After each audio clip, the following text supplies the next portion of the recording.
In the cavernous, dimly lit expanse of the parking garage, the steady hum of distant traffic was the only sound that dared to disturb the stillness. Rain had left the asphalt slick and reflective, and scattered droplets clung to the concrete walls like fragile jewels. It was late, past midnight, and most cars were long gone, leaving only the soft echoes of footsteps and the occasional rustle of a stray newspaper. Under these quiet, bleak conditions, an event occurred that would unravel the hidden layers of deceit lurking in the city's underbelly. Marcus Doyle, a young urban security consultant known for his diligent work and a reputation for uncovering inconsistencies in overlooked places, was finishing his routine patrol of the garage. He'd grown accustomed to the solitude and the way the rain transformed the usually mundane space into an eerie landscape of shadows and reflections. As he walked along a row of empty parking spots near a faded Civic Center sign on the wall, something on the ground caught his eye, a dark stain that disrupted the smooth, oily sheen of the floor. His heart skipped a beat as he approached, only to discover the lifeless body of a man face down in a shallow puddle. The victim, later identified as Jerome Mills, was an entry-level technician employed by a local telecommunications company. Known for his friendly smile and meticulous nature, Jerome was considered reliable by both colleagues and supervisors.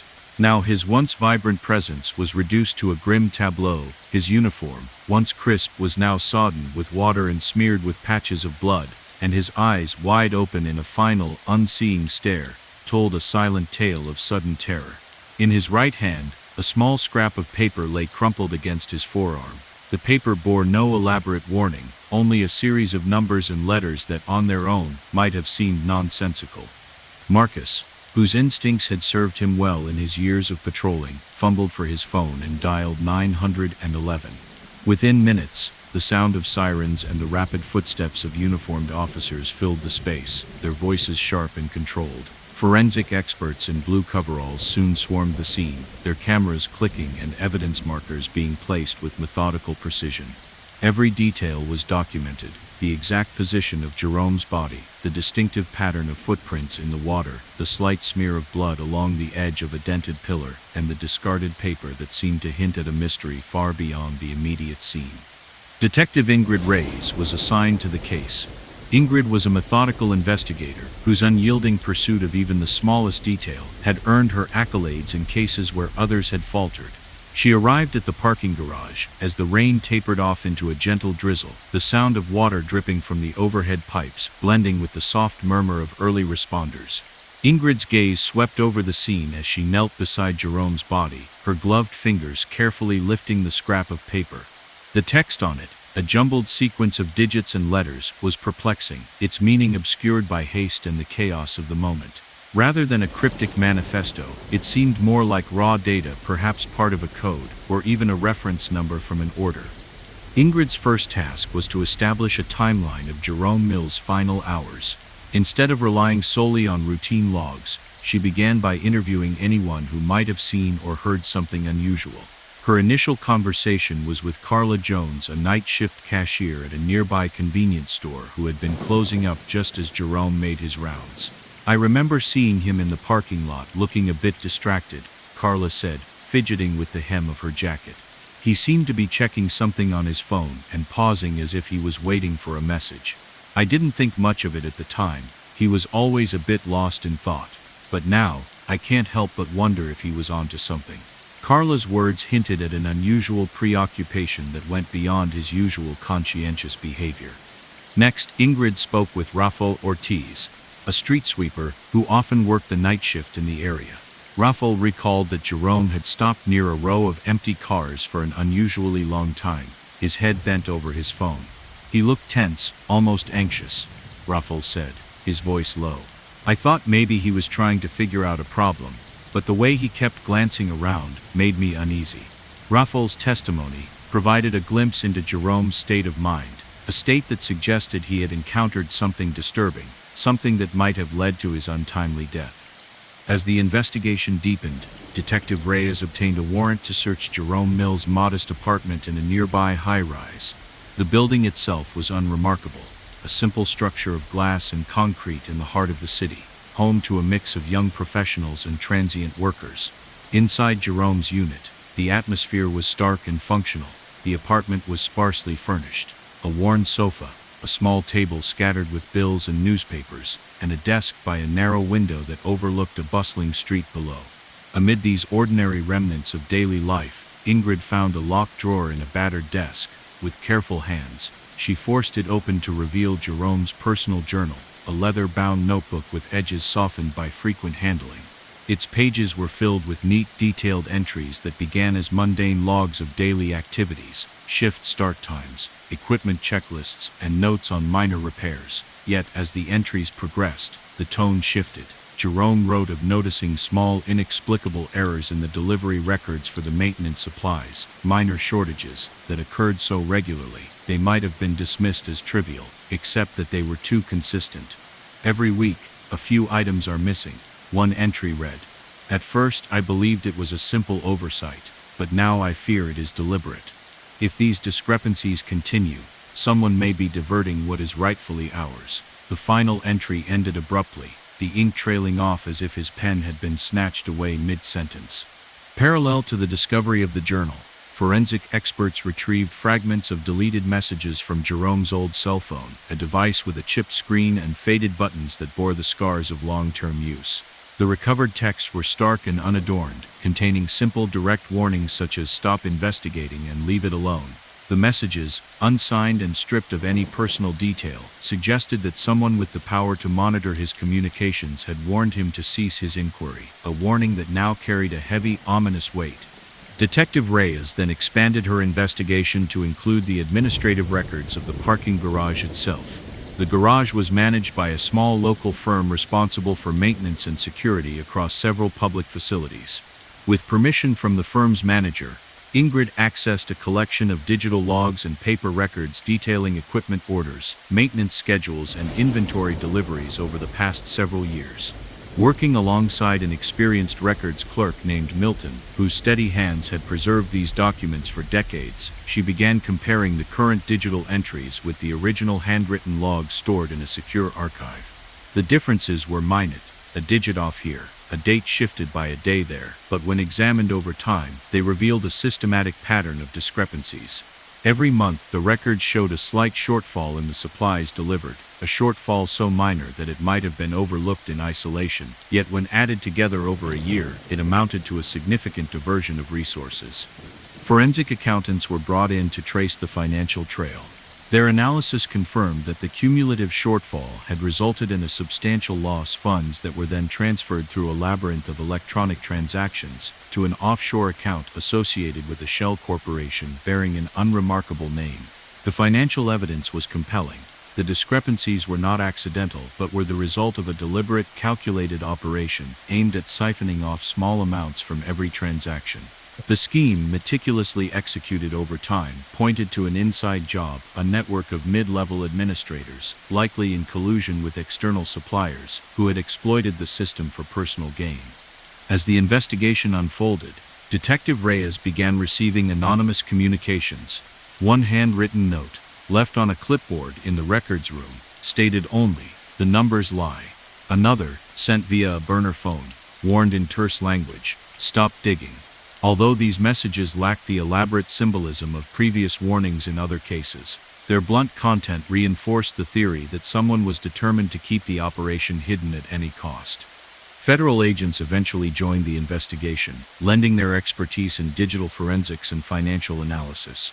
Their sophisticated tools allowed them to reconstruct a near-complete timeline of the deleted text messages from Jerome's phone, revealing that the warnings had escalated in the weeks leading up to his death. Simultaneously, detailed forensic accounting traced the diversion of funds through multiple layers of transactions, linking them unequivocally to the discrepancies in the parking garage's records.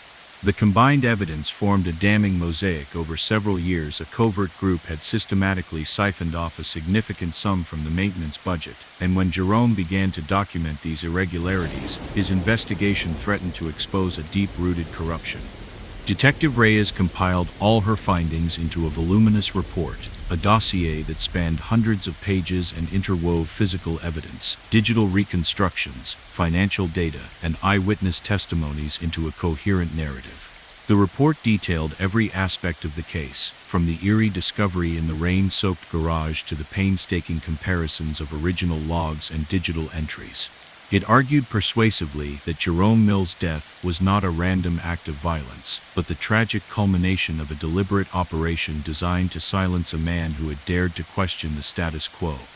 The district attorney, recognizing the gravity of the evidence and its implications for public trust, convened a grand jury in the county courthouse, a sober, functional building with a legacy of decisive legal action. In lengthy sessions that stretched late into storm-riddled evenings, expert witnesses testified about the digital forensic methods used to recover the deleted messages, the statistical analyses that confirmed the improbability of random discrepancies, and the financial tracing that revealed a systematic diversion of funds. Their combined testimony left little room for doubt. After exhaustive deliberations, the grand jury returned indictments on multiple charges, including fraud, conspiracy, and accessory to homicide, charges that directly linked the systematic record manipulation in the parking garage to the murder of Jerome Mills. The trial unfolded as a protracted legal marathon in a crowded courtroom filled with local residents, legal experts, and members of the media. Federal prosecutors presented their case with unerring clarity, interweaving digital evidence with meticulous financial analyses and witness testimonies. A digital forensic specialist took the stand, displaying on large monitors the chain of deleted messages that traced the progression of warnings over time. Forensic accountants revealed complex graphs that illustrated how tiny discrepancies, when summed over many months, amounted to a significant diversion of funds. Witnesses from the parking garage, former clerks, maintenance staff, and even a few anonymous insiders provided first-hand accounts of the subtle changes in records and the persistent shortfalls that had gone unnoticed until Jerome's investigation brought them to light. When Detective Reyes testified, her voice was a blend of clinical precision and profound sorrow. She detailed in painstaking detail the moment she discovered Jerome's body in that neglected corner of the garage, the way the rain had slicked the concrete, the soft murmur of water dripping from broken pipes, and the solitary scrap of paper that held the final unspoken warning. Her testimony wove together the physical evidence, the digital trails, and the financial anomalies into a single damning narrative that left the courtroom in a heavy, reflective silence. Every word she spoke carried the weight of the investigation, a testament to a relentless pursuit of truth that had cost a man his life. Ultimately, the grand jury's indictments led to the conviction of several mid-level administrators and technical staff directly implicated in the systematic manipulation of the parking garage records. They were sentenced to lengthy prison terms, and their names were entered into the public record as stark reminders of the perils of unchecked corruption. Yet many in the community felt that the resolution was incomplete. The highest-ranking conspirators, the masterminds who had orchestrated the diversion and concealed their involvement behind layers of institutional protection, managed to elude full accountability through complex legal maneuvers. Their identities remained largely obscured, leaving a lingering sense of injustice and a bitter reminder that even when a great deal is exposed, the deepest secrets may still be hidden. In the months following the trial, the parking garage underwent a profound transformation. Under pressure from public outcry and independent audits, the managing firm overhauled its digital record-keeping systems. New protocols were instituted, with robust encryption and regular third-party reviews ensuring that every transaction and every adjustment would be transparently recorded. The changes, though gradual, restored a measure of public confidence in the integrity of the system, a testament to the community's unwavering demand for accountability. Local media outlets produced an array of investigative reports and documentary segments that chronicled the case in exhaustive detail, from the haunting discovery in the rain-drenched garage to the painstaking digital reconstructions that unmasked a covert network of corruption. Community forums and town hall meetings became arenas for passionate debate about the ethics of record-keeping and the need for vigilant oversight in public institutions.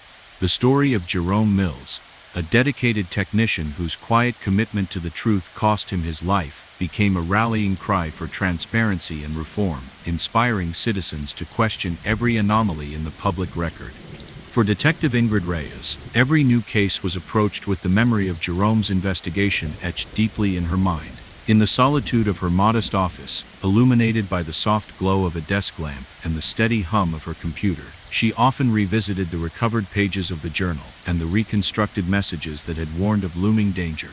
Each detail, no matter how minor, reaffirmed her conviction that persistent inquiry was the only path to exposing corruption, a path that, despite its hazards, was essential to the integrity of public service. As the seasons turned and the city's skyline shimmered in the early light of a new day, the legacy of the investigation into the parking garage murder continued to influence the community. The digital records, once vulnerable to subtle manipulation, were now subject to rigorous independent audits and public scrutiny, ensuring that the truth could never again be concealed by bureaucratic loopholes. Public discussions about ethical governance and transparent record-keeping became common at local community centers and city council meetings, and the case was frequently cited as a watershed moment, a turning point in the ongoing struggle against institutional corruption. Over time, the story of Jerome Mills evolved from a single tragic event into a broader narrative of accountability, a testament to the belief that every hidden discrepancy matters, and that even the most insignificant anomaly can unravel a vast network of deceit. The community, galvanized by the investigation's revelations, embraced a renewed commitment to transparency, ensuring that every public record, every transaction, would be open to the watchful eyes of its citizens. The case inspired local educational initiatives, with schools incorporating discussions on digital ethics and public record keeping into their curricula, and independent researchers examining the methods that had allowed such systematic corruption to flourish. In the end, the murder in the parking garage was not simply a story of a solitary act of violence, nor was it merely a complex financial scheme. It was a multifaceted exploration of modern corruption, a narrative woven from digital data, physical evidence, and the steadfast determination of a detective who refused to let the truth be hidden. The painstaking investigation, marked by a relentless pursuit of every clue and an unwavering commitment to justice, had illuminated the darkest corners of an everyday setting, transforming it into a symbol of the ongoing fight for accountability in an increasingly complex world. Though some mysteries remained, such as the identities of the highest-ranking conspirators who had shielded themselves behind redacted records, the comprehensive reforms instituted in the wake of the trial stood as a powerful legacy. Every independent audit, every public record review, every community forum dedicated to transparency was a step toward ensuring that no secret, however carefully guarded, could remain concealed forever.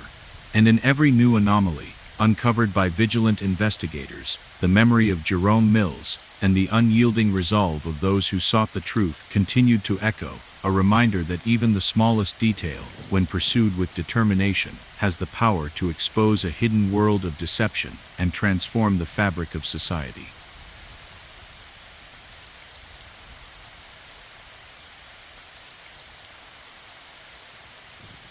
Under the unforgiving blaze of a relentless desert sun, a solitary gas station stood as an oasis of neon light and humming machinery amid the barren expanse.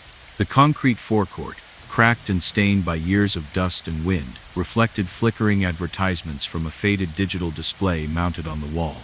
It was a place where tired travelers refilled their tanks and exchanged brief words with the lone attendant, unaware that beneath the arid silence, a dark tale was unfolding. That sweltering afternoon, when the sky was an endless dome of blue and the horizon shimmered with heat waves, a routine shift took a tragic turn. Omar Fields, the station's dedicated night shift attendant, had grown accustomed to the monotonous rhythm of empty pumps and the occasional rumble of distant traffic on the highway. As dusk approached, with the sun sinking behind the rugged mountains and casting long, distorted shadows across the lot, Omar prepared for his closing duties. With his worn cap pulled low over determined eyes, he methodically swept the forecourt and checked the security cameras. It was during one of these quiet rounds that he noticed something amiss near Pump 3, a shape lying unnaturally still against the concrete. Heart pounding, Omar stepped closer. In the cool twilight, illuminated by the harsh white light of a nearby lamp, lay the body of a man. The victim, later identified as Caleb Dunn, had been a local truck driver known for his reliability and unassuming kindness. Now his lifeless form was sprawled on the cracked asphalt, his once neat uniform disheveled and stained with dark blotches that spread like ink across the fabric. His face was contorted in a final expression of shock, and his eyes, wide and unseeing, stared into nothingness. Clutched in his right hand was a small scrap of paper, its edges crumpled and the ink blurred by moisture. No dramatic message, no cryptic symbol, just an ambiguous note that read, "Silence is deadly." Omar's hands trembled as he dialed emergency services.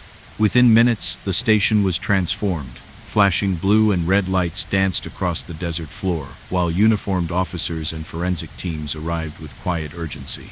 Under the glare of portable spotlights, every detail was meticulously recorded. The precise angle at which Caleb's body had collapsed, the faint impressions of footprints trailing away toward the service exit, and the way the torn paper lay nestled against his hand, as if it had been dropped in a final act of defiance.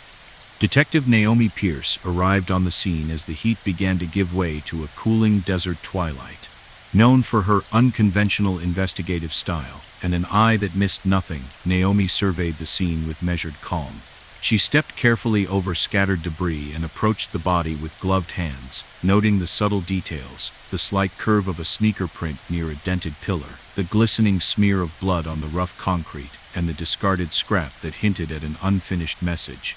Although the note's meaning was ambiguous, it was clear that Caleb had been trying to tell someone something in his final moments. Rather than launching immediately into a linear timeline of events, Naomi chose a different approach. She began by collecting accounts from those who had been on the scene and piecing together fragments of memory. Her first interview was with Elias, a delivery driver who had pulled up at the gas station just before closing. Elias recalled that Caleb had greeted him warmly earlier in the day, his smile genuine, his manner relaxed. But later, as Elias loaded his cargo under the heavy desert heat, he noticed Caleb lingering near the pumps with a troubled expression. He kept checking his phone and glancing over his shoulder. Elias said, "At one point, I thought he might have seen something on the cameras. I didn't know then how much that would matter." Elias's recollection, while brief, introduced the possibility that Caleb had discovered something unsettling. Next, Naomi spoke with Marlene, an elderly regular who often refueled her old sedan at the station. Marlene remembered Caleb as a kind soul who always had time for a brief chat. "He'd smile and ask how my day was," she said softly. But on that day, his smile was forced, almost strained. "I remember him saying something about numbers not adding up before he hurried off. I didn't understand, but now I wonder if he was onto something serious." Marlene's words, delivered with the clear wisdom of age, hinted that Caleb's demeanor had shifted in a way that few had noticed, an inner turmoil that now appeared to be the key to the unfolding mystery. Determined to learn more about the victim, Detective Pierce obtained a search warrant for Caleb Dunn's modest apartment in a nearby building. The apartment was sparse, a single room furnished with a small bed, a rickety desk covered in scattered papers and personal mementos, and a narrow window that overlooked a congested street. The smell of stale coffee and worn paper permeated the space. In a locked drawer of an old wooden desk, Naomi discovered Caleb's personal journal, a battered leather-bound notebook that appeared to be his most guarded possession. Its pages were yellowed with time and filled with careful, precise handwriting. Early entries documented routine details, his daily route, his shift times, and brief observations about the state of the gas station. However, as the entries progressed, his tone grew increasingly anxious. Caleb began to note discrepancies in the records of fuel deliveries and maintenance supply orders. "There's a pattern in the numbers," one entry read. "Every delivery is short by a few units, barely noticeable on its own, but over time it adds up. I fear someone is diverting what we need for the station, and if I press further, I might provoke a reaction." The final entry, dated just 2 days before his death, ended abruptly with the words, "If I continue, they will," leaving an ominous gap that suggested he had been interrupted, perhaps even threatened. Meanwhile, the cyber unit managed to extract fragments of deleted messages from Caleb's old cell phone, a rugged device with a cracked screen and worn keys that had clearly seen years of hard use. The recovered texts were brief, issuing direct warnings: "Stop now," and "Don't ask questions." The messages, while lacking any flourish, were chilling in their bluntness, suggesting that Caleb's inquiry into the discrepancies had not gone unnoticed, and that those behind the scheme were determined to silence him before he could reveal the full extent of what he had uncovered. Rather than following a simple timeline, Detective Pierce's investigation branched out into multiple directions. One key avenue was the administrative records maintained by the gas station. With permission from the station's management, Naomi accessed the digital logs and the original handwritten ledgers stored in a locked filing cabinet in the back office. Working with a seasoned clerk named Leonard, a man whose steady hands had recorded countless transactions, she began comparing the current digital entries with the original paper records. The differences were minute, a digit off here, a date shifted there, but when viewed collectively over several months, a disturbing pattern emerged. The official records consistently showed that fuel deliveries and maintenance orders were complete, yet the handwritten logs indicated that small quantities were missing each time. When these discrepancies were added up over a period of a year, they amounted to a significant shortfall, enough to suggest that someone had been systematically diverting supplies. Forensic accountants were brought in to trace the financial trail. Their analysis revealed that the cumulative effect of the small, consistent discrepancies had resulted in a diversion of funds significant enough to impact the station's operating budget. The diverted money was tracked through a series of electronic transactions and eventually linked to an offshore account associated with a shell corporation that appeared in public records under a nondescript name. The financial data, painstakingly compiled into detailed charts and graphs, made it clear that the discrepancies were not due to innocent errors, but were the product of a deliberate, methodical scheme. As the investigation advanced, Detective Pierce began receiving anonymous notes. One note, slipped under her office door at the gas station, read simply, "Numbers speak if you listen." Another, delivered via a secure email account, urged her to cease your inquiry before it's too late. Although these messages were terse and offered little in the way of explanation, their tone was unmistakably threatening, further affirming that someone with considerable influence was determined to keep the scheme hidden. The case took a significant turn when federal agents specializing in digital forensics and financial crimes joined the investigation. Their sophisticated tools allowed them to reconstruct a near-complete timeline of the deleted messages from Caleb's phone, revealing that the warnings had increased in frequency in the final days before his death. In parallel, forensic accountants mapped the digital transactions with a precision that confirmed the systematic diversion of funds. The combined evidence began to form a clear narrative over the course of several years. Mid-level administrators within the gas station's management had exploited discrepancies in the delivery records to siphon off small amounts from each transaction, funneling the diverted funds into a hidden offshore account. Caleb Dunn, upon noticing these subtle anomalies, had begun to document his findings, and his growing determination to expose the corruption had put him directly in the crosshairs of those benefiting from the cover-up. Detective Pierce compiled all of her findings into an extensive report, a voluminous dossier that spanned hundreds of pages and interwove physical evidence, digital reconstructions, financial analyses, and witness testimonies into a coherent narrative. The report detailed the systematic manipulation of the station's records, the steady siphoning of funds over a prolonged period, and the mounting pressure on Caleb to keep silent. Its contents were submitted to the district attorney in a series of confidential briefings, with every piece of evidence meticulously documented and cross-verified. The district attorney, deeply concerned about the implications for public trust and financial integrity, convened a grand jury in the county courthouse, a stark functional building known for its uncompromising approach to justice. In a series of marathon sessions that stretched late into storm-riddled nights, expert witnesses testified about the advanced digital forensic methods used to recover the deleted messages, the statistical analyses that confirmed the deliberate nature of the discrepancies, and the financial evidence that traced the diverted funds to the offshore account. Their combined testimonies were both technical and resolute, leaving little room for doubt that the discrepancies were engineered. After extensive deliberation, the grand jury returned indictments on multiple charges, including fraud, conspiracy, and accessory to homicide, charges that directly tied the manipulation of the gas station's records to the murder of Caleb Dunn. The trial that followed was a grueling legal ordeal, unfolding over several weeks in a courtroom filled with local residents, legal experts, and members of the media hungry for answers. Federal prosecutors presented their case with unyielding clarity, interlacing digital forensic reconstructions with detailed financial charts that traced the evolution of the discrepancies over time. A digital forensics expert took the stand, demonstrating on large monitors how the deleted messages recovered from Caleb's phone formed an unbroken chain of warnings that escalated in urgency.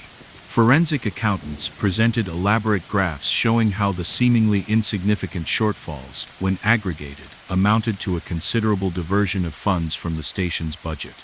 Witnesses, including the longtime clerk Leonard and the anonymous former warehouse employee, testified about the subtle changes in the records that had gone unnoticed until Caleb's meticulous investigation.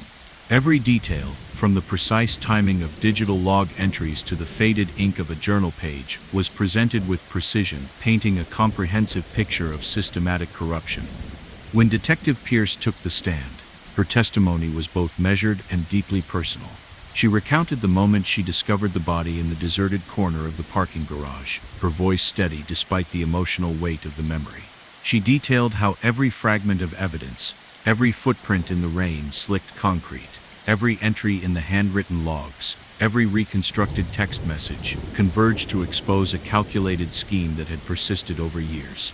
Her narrative was unhurried and precise, a careful account that allowed the jury to grasp the full magnitude of what had been uncovered.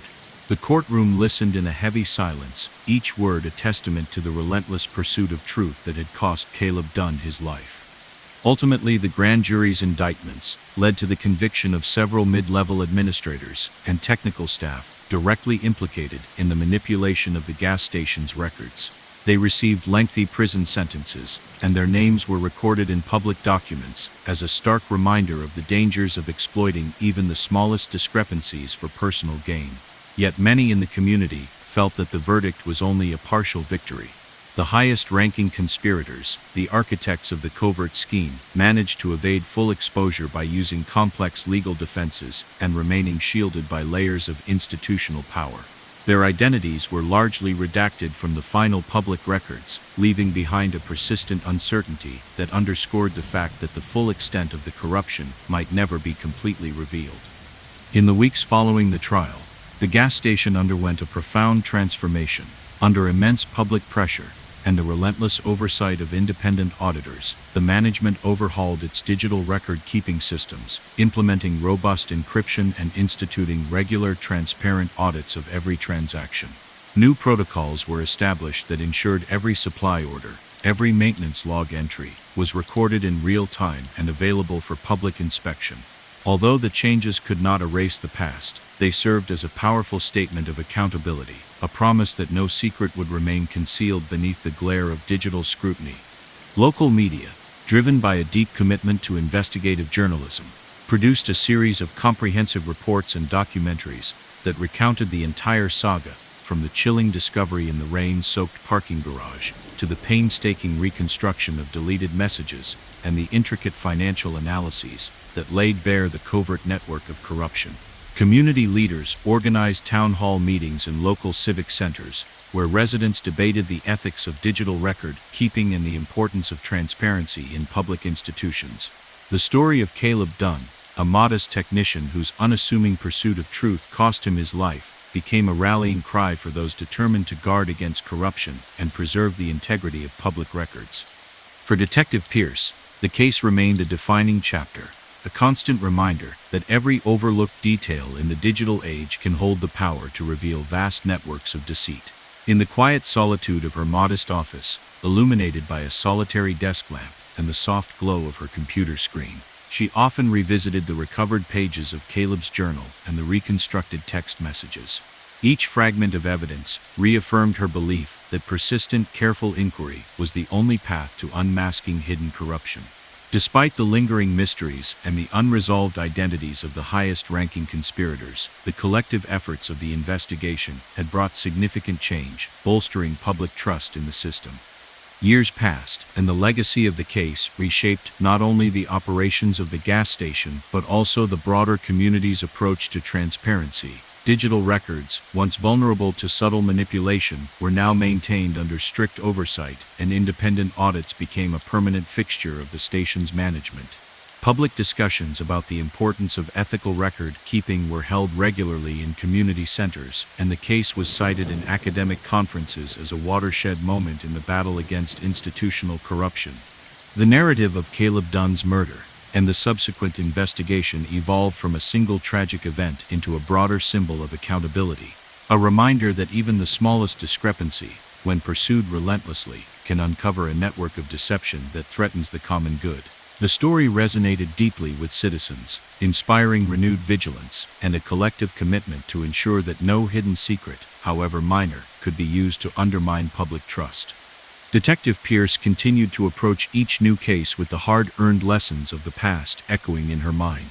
Every anomaly in a digital log, every unexpected change in a record, was met with a determination to uncover the truth, a truth that in the end would serve to protect the integrity of the public domain. Though some questions remained unanswered, and the identities of the top conspirators were still obscured, the community's resolve had grown stronger, fortified by the belief that no secret, however carefully hidden, could remain in the dark forever. Thus, amid the ceaseless hum of everyday commerce at the gas station, and the quiet resilience of a community that refused to be deceived, the legacy of the investigation endured. The rigorous new systems, the open access to records, and the unwavering spirit of inquiry became part of the town's fabric, a living testament to the power of transparency and the enduring importance of accountability in an increasingly digital world.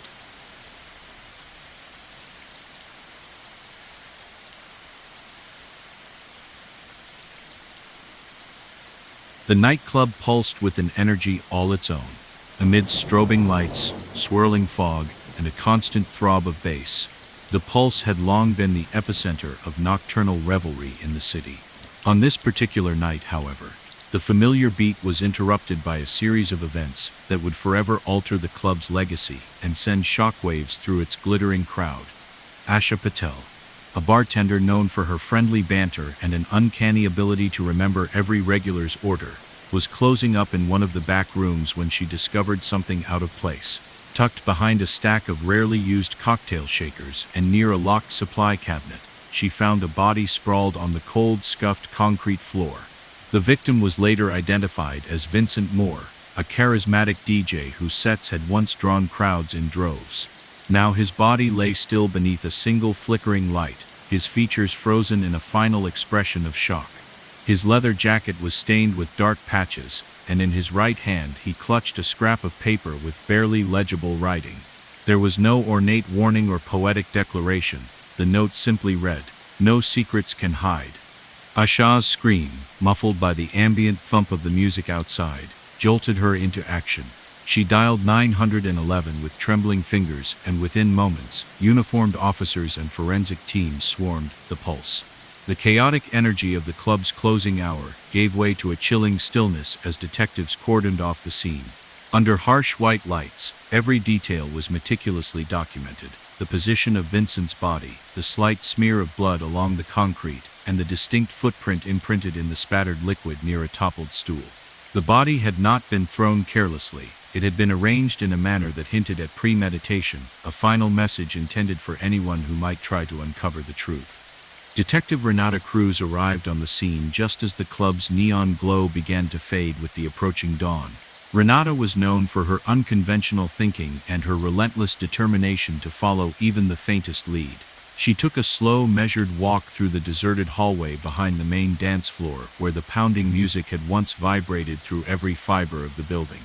With a practiced eye, she noted every nuance. The way the paper clutched in Vincent's hand was crumpled as if dropped in haste, the angular position of his fallen form, the subtle pattern of wet footprints leading toward a side exit. Rather than rush into the chaos, she absorbed the details in silence, allowing each element of the scene to etch itself into her memory. Instead of constructing a neat timeline, Detective Cruz opted to piece together the investigation like a mosaic, gathering fragments of testimony, physical evidence, and digital clues to form a broader picture. Her first step was to interview those who had been in the club on the fateful night. In a smoky booth near the back of the lounge, she met with Marcus, a regular, who worked as a security guard at the Pulse. Marcus described Vincent as a man with a magnetic personality, one who had a knack for mixing eclectic beats with a flair for theatricality. Vincent was always seen smiling, always ready to share a laugh, Marcus recalled, his tone heavy with disbelief. But that night he was different. I noticed him pacing near the DJ booth, checking his phone like he was waiting for something. I couldn't tell if he was anxious or upset, but his demeanor was off. I didn't think much of it until I heard that he was seen talking in hushed tones with someone near the back exits. Next, Renata spoke with Janelle, a lighting technician responsible for the club's elaborate light shows. Janelle remembered that Vincent had been unusually reticent earlier in the evening. Usually, he'd be buzzing with energy, talking about new tracks, joking with us all. Janelle said, her voice trembling slightly. But that night, he kept to himself. I overheard him mention something about figures not matching up in the club's ledger, though I didn't catch much more. I thought it was just stress, but now, it seems like it was something more. Her testimony was a small yet significant piece of a puzzle that hinted at internal discrepancies. Seeking to understand the victim's state of mind before his death, Detective Cruz obtained a search warrant for Vincent Moore's modest apartment, located in an unassuming building in a part of the city that never slept. The apartment was sparse, a single room with a rickety bed pushed against a faded wall, a small desk cluttered with cassette tapes and vinyl records, and a window that offered a view of the busy street below. The space, illuminated by a lone lamp and the ambient glow of a television left on, carried the lingering scent of incense and stale coffee. In a locked drawer of an old battered desk, Renata discovered Vincent's personal journal. Bound in worn leather and filled with careful, precise handwriting, the journal chronicled his routine work and, more disturbingly, his growing suspicions in the weeks leading up to that fateful night. Early entries were unremarkable. Detailed logs of shifts, equipment maintenance notes, and observations about the nightclub's operations. However, as the entries progressed, Vincent's tone grew increasingly unsettled. In one entry written just 3 days before his death, he noted, "There are discrepancies in the club's financial records, small numbers missing from every transaction, barely noticeable on any given day, but they add up. I've asked around discreetly, and no one seems willing to acknowledge it. I fear that someone is diverting funds in plain sight, and if I dig too deeply, I might uncover a secret that someone wants to keep buried."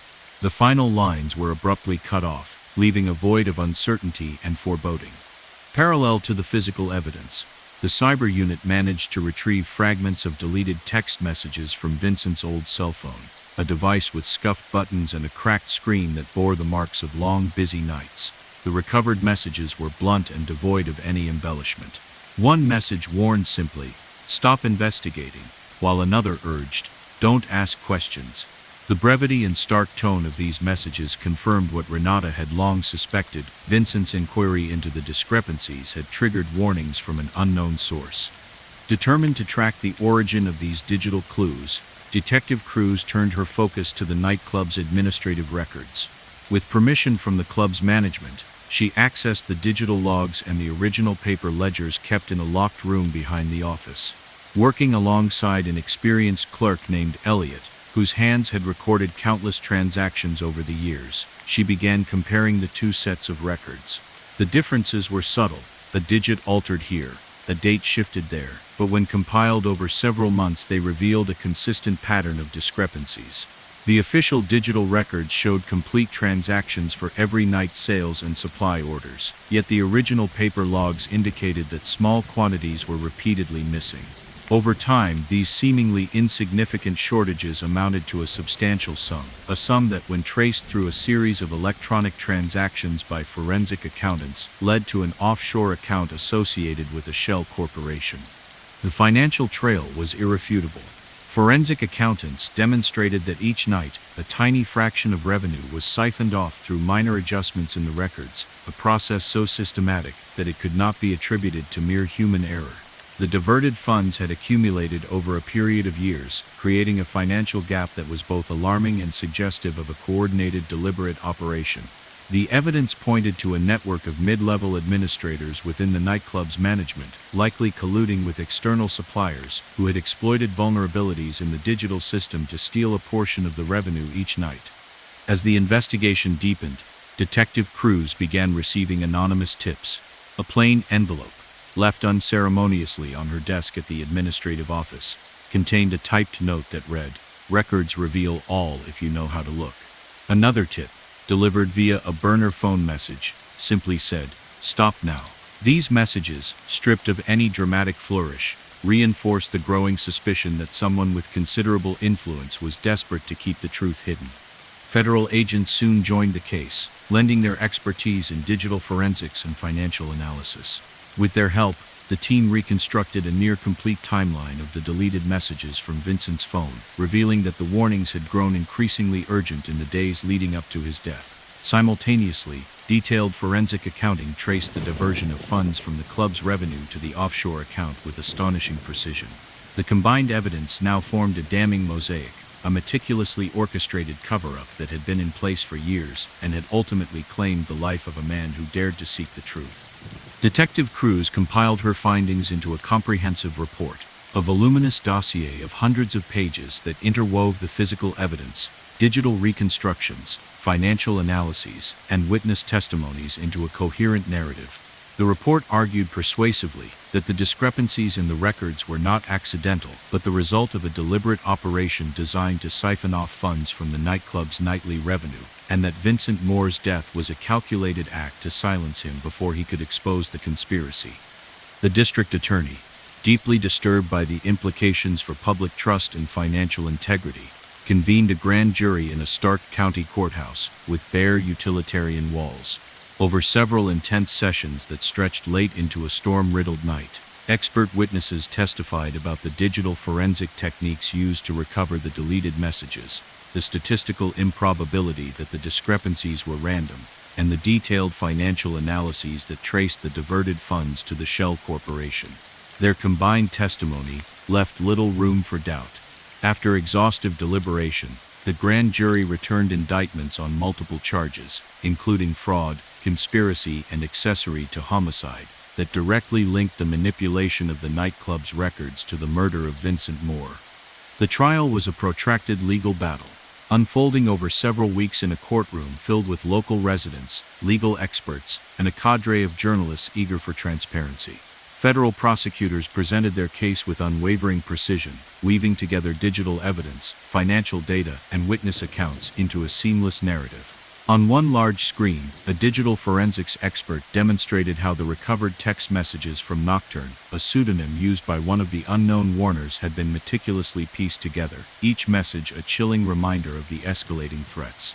Forensic accountants unveiled detailed graphs that showed how the minuscule discrepancies, when aggregated over time, resulted in a significant diversion of funds, a diversion that was clearly the result of deliberate, systematic manipulation.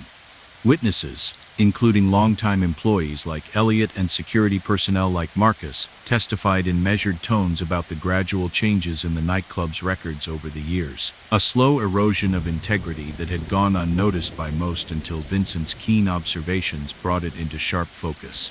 Their testimonies were interspersed with technical explanations from digital experts and financial analysts who meticulously described the methods used to uncover the discrepancies.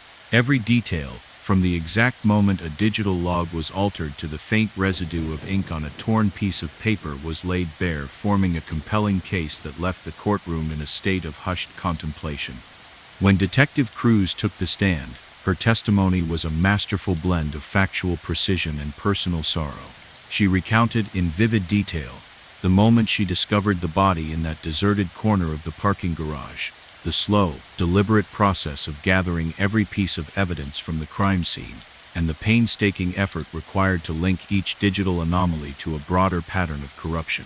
Her voice remained steady even as she described the mounting pressure she had felt from anonymous warnings and the relentless pursuit of a truth that in the end had cost Vincent his life.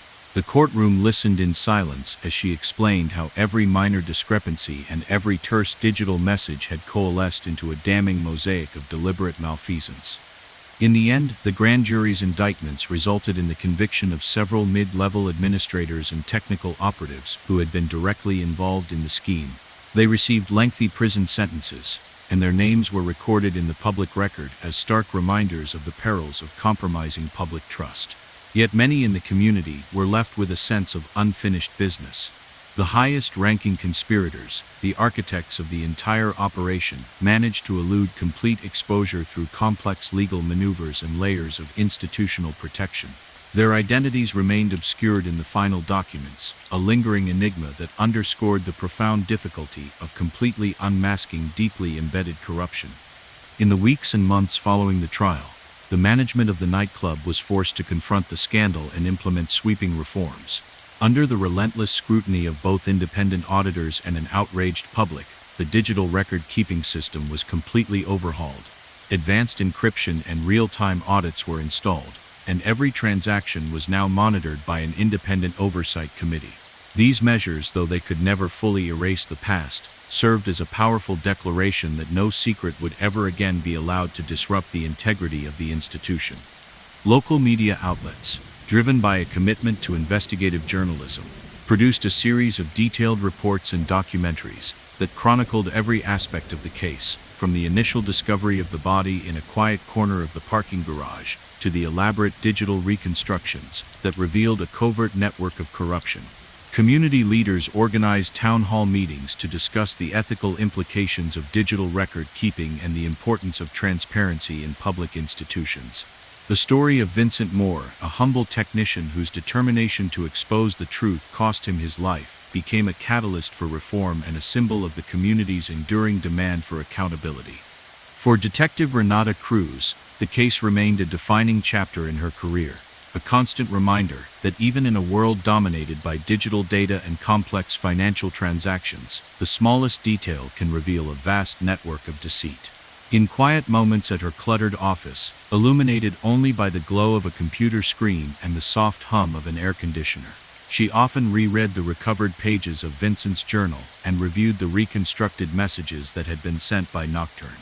Each piece of evidence, meticulously documented and analyzed, reinforced her belief that every discrepancy, no matter how minor, must be pursued if the truth is to be uncovered. As new seasons passed, and the neon glow of the nightclub faded with the final call of closing time, the legacy of the investigation continued to influence the community. The digital systems, once vulnerable to manipulation, were now secured by state-of-the-art technology and rigorous oversight, ensuring that every transaction was transparent and available for public scrutiny. Public forums and civic meetings became a regular occurrence, where citizens debated the ethics of digital record keeping and the importance of preserving historical accuracy. The story of Vincent Moore lived on not as a tale of despair, but as an enduring call to vigilance, a reminder that even in the most vibrant settings, hidden corruption can take root, and that the tireless pursuit of truth is the foundation upon which accountability is built. Ultimately, the investigation at the nightclub was more than a chronicle of a single crime. It was a multifaceted exploration of modern corruption, a narrative woven from digital footprints, financial data, and the unwavering dedication of those who refused to let the truth be silenced. Though the highest conspirators remained elusive, their shadow a persistent reminder of the complexity of institutional corruption, the reforms that followed ensured that every anomaly, every subtle alteration, would be subject to scrutiny. And as the city continued to pulse with life, its streets vibrant, its nights filled with the promise of music and possibility, the memory of that fateful investigation endured, a powerful testament to the belief that no secret, however deeply buried, can remain hidden forever.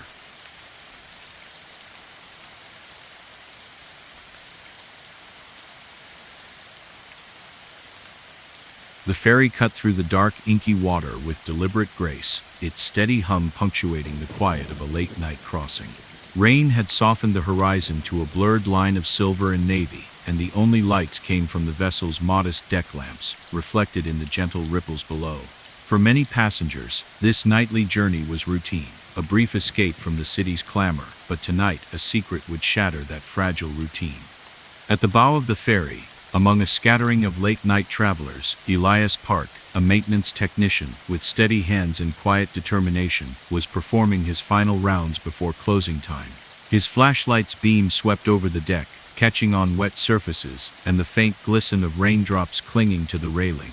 When he reached the aft section, a narrow corridor leading to the engine room, Elias paused. In the far corner, partially concealed by a discarded umbrella and a cluster of empty coffee cups, lay a body. The victim was identified later as Damian Cruz, a mid-level operator who worked behind the scenes to keep the ferry's systems humming. Now his body was sprawled on the damp metal floor. His crisp uniform was rumpled and darkened by blood, and his face, once animated with quiet humor, was locked in an expression of shock and disbelief. In his right hand, nearly lost among the scattered detritus of the night, was a small, crumpled scrap of paper. There was nothing ornate or dramatic about it, just a plain slip of paper whose surface bore a single unsettling line: "No truth can hide forever." Elias's heart hammered as he fumbled for his phone and dialed emergency services. Within minutes, the ferry's quiet deck was transformed by the flash of red and blue lights from patrol boats and the murmurs of uniformed officers. Forensic teams, dressed in dark coveralls and armed with cameras and evidence bags, converged on the scene, meticulously documenting every detail. The exact angle of Damien's body, the distinctive pattern of wet footprints leading away toward the gangway, the faint smear of blood along a metal support beam, and that scrap of paper, which lay like an unintentional confession. The meticulousness of the setup, the careful placement of the body, the absence of signs of struggle, hinted that this was no random tragedy, but a premeditated act. Detective Serena Liu, assigned to ferry incidents and known for her unorthodox methods and dogged determination, arrived as the vessel's engines droned steadily beneath the hull. Clad in a dark jacket and armed with a notebook and a portable recorder, Serena stepped cautiously into the scene. The ferry's deck, slick with rain and illuminated by the soft glow of deck lights, became the backdrop for her methodical assessment. She knelt beside the body, her gloved fingers gently lifting the scrap of paper from Damien's limp hand. Every detail, the slight tilt of his head, the way his uniform clung to him, the scattered impressions of footprints in the water, was etched into her mind as she recorded her observations. Rather than pursue a strictly linear account of the events, Serena's investigation branched off in multiple directions. She began by gathering fragmented recollections from passengers and crew who had been on board that night. In the ferry's modest lounge, where a few weary travelers sipped lukewarm coffee, she interviewed Jordan, a long-time ticketing agent with an eye for detail. "I remember seeing Damien earlier," Jordan said, his voice subdued. He was by the control panel, checking his phone more than usual. He seemed distracted, almost as if he was following up on something urgent. "I thought he was just worried about missing his connection, but looking back now, I believe he was onto something." His account, though brief, hinted that the victim's behavior had been different, more intense, more focused than anyone had noticed in the routine of the night. Next, Serena spoke with Marisol, a ferry operator who had spent countless hours navigating the dark waters along this route. Marisol recalled that Damien had been unusually reticent during the shift. "He was normally chatty, always had a joke ready," Marisol said, her eyes distant with memory.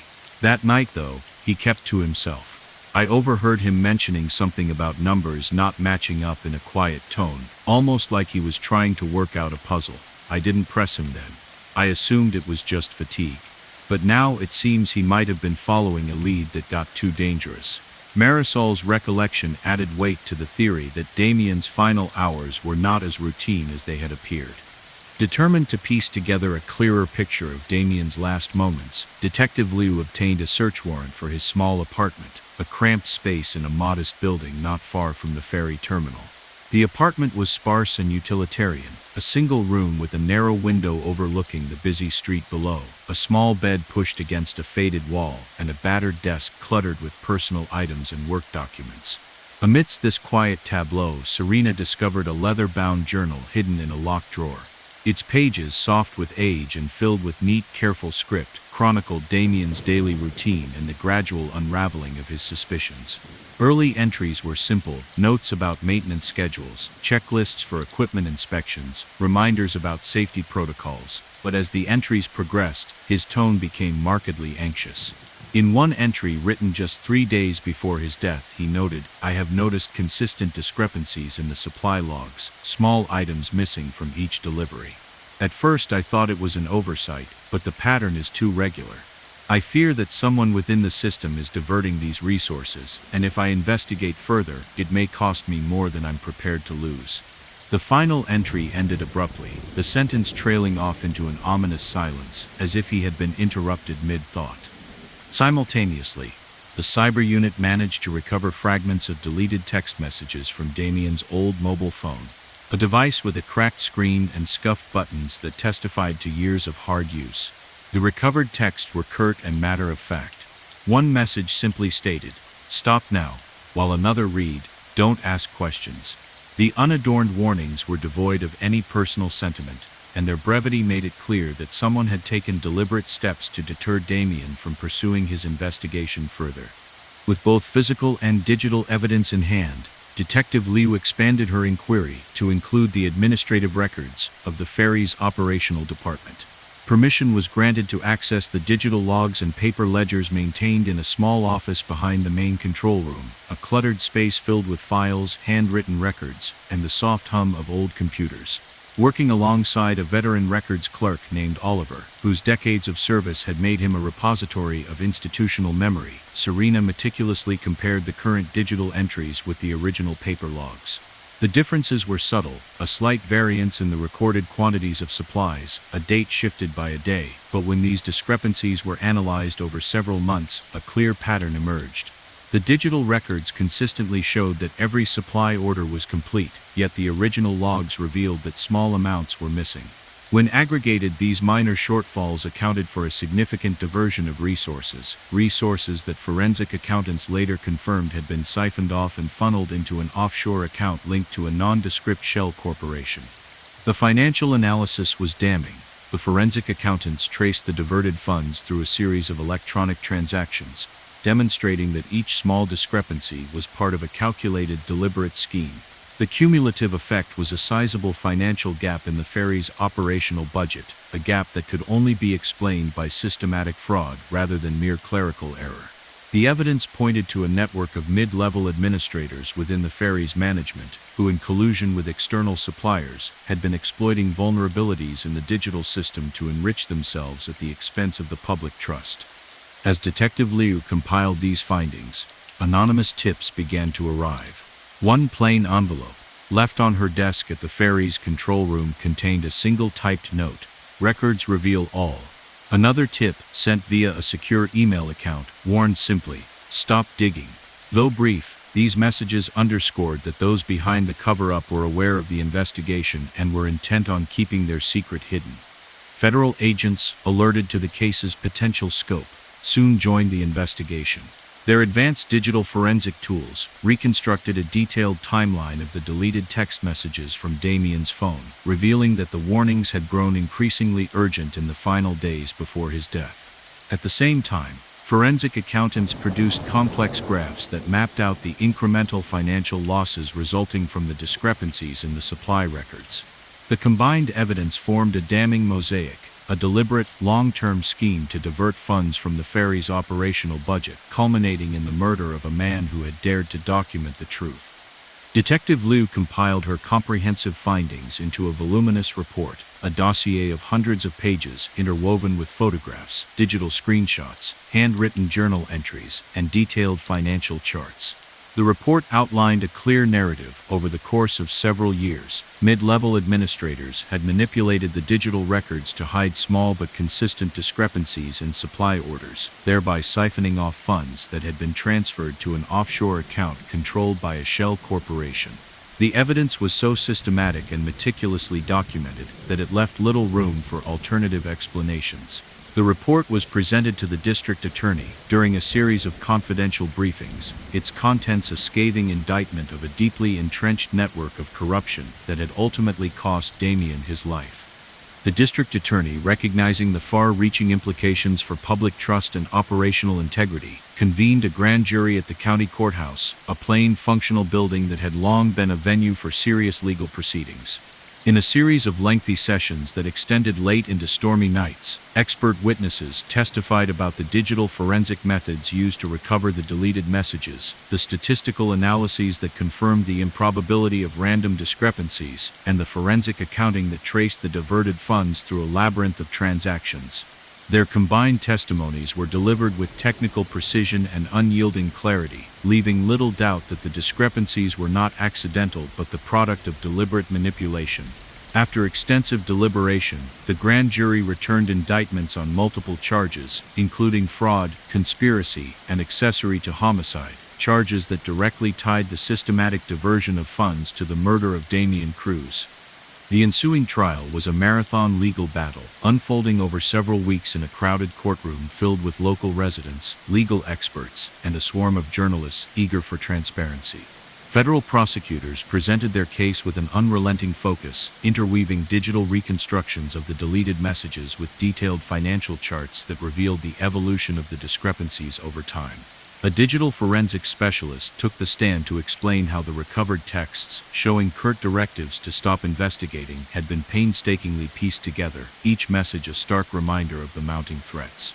Forensic accountants unveiled complex graphs that showed how minor adjustments, when aggregated, resulted in a significant diversion of funds, a diversion that could only be the result of systematic fraud. Witnesses from the ferry's administrative department testified in measured tones about how the original records had gradually been overwritten by digital entries, their voices tinged with regret over a system that had once been trusted. When Detective Serena Lowe took the stand, her testimony was both precise and deeply personal. She recounted, in meticulous detail, the moment she discovered the body in the deserted corridor of the ferry. She described the way the rain had slicked the concrete, the faint echoes of footsteps in the empty space, and the silent testimony of the torn scrap of paper found clutched in the victim's hand. Her narrative wove together the physical evidence with the digital and financial anomalies, forming a coherent, damning portrait of deliberate corruption. Every observation, from the subtle shift in a digital log entry's timestamp to the cumulative financial loss documented in multiple reports, was delivered in a measured cadence that left the courtroom in a profound, reflective silence. In the end, the grand jury's indictments led to the conviction of several mid-level administrators and technical operatives directly implicated in the manipulation of the ferry's records. They were sentenced to lengthy prison terms, and their names were recorded in the public record as stark examples of the consequences of exploiting public trust. Yet, for many in the community, the outcome felt incomplete. The highest-ranking conspirators, the individuals who had orchestrated the cover-up from behind layers of digital complexity and institutional protection, managed to shield themselves through intricate legal maneuvers. Their identities remained largely hidden in the final judgments, leaving a lingering shadow over the case, and a reminder that even when substantial corruption is exposed, some of its masterminds may escape full accountability. In the weeks following the trial, the management of the ferry was forced to confront the scandal and institute sweeping reforms. Under immense public pressure and rigorous oversight by independent auditors, the ferry's digital record-keeping systems were completely overhauled. New protocols were implemented that mandated real-time logging of every supply order and maintenance activity, robust encryption measures, and periodic public-facing audits. These changes, while unable to undo the past, signaled a renewed commitment to transparency and accountability, restoring a measure of trust among the community of daily commuters and long-term staff alike. Local media, driven by an unyielding dedication to investigative reporting, produced an array of documentaries and detailed written accounts that retraced every step of the investigation, from the haunting discovery in the deserted parking garage to the painstaking digital reconstructions that unmasked a covert network of corruption. Community forums and town hall meetings blossomed in civic centers, where residents and experts debated the ethical implications of digital record keeping and the necessity of constant oversight. The story of Damian Cruz, a modest technician who lost his life in the pursuit of truth, evolved into a powerful emblem for the community, a call to vigilance and a reminder that every discrepancy, however slight, can reveal a vast network of deceit. For Detective Serena Lowe, each new case was approached with the lessons of the ferry investigation echoing in her mind.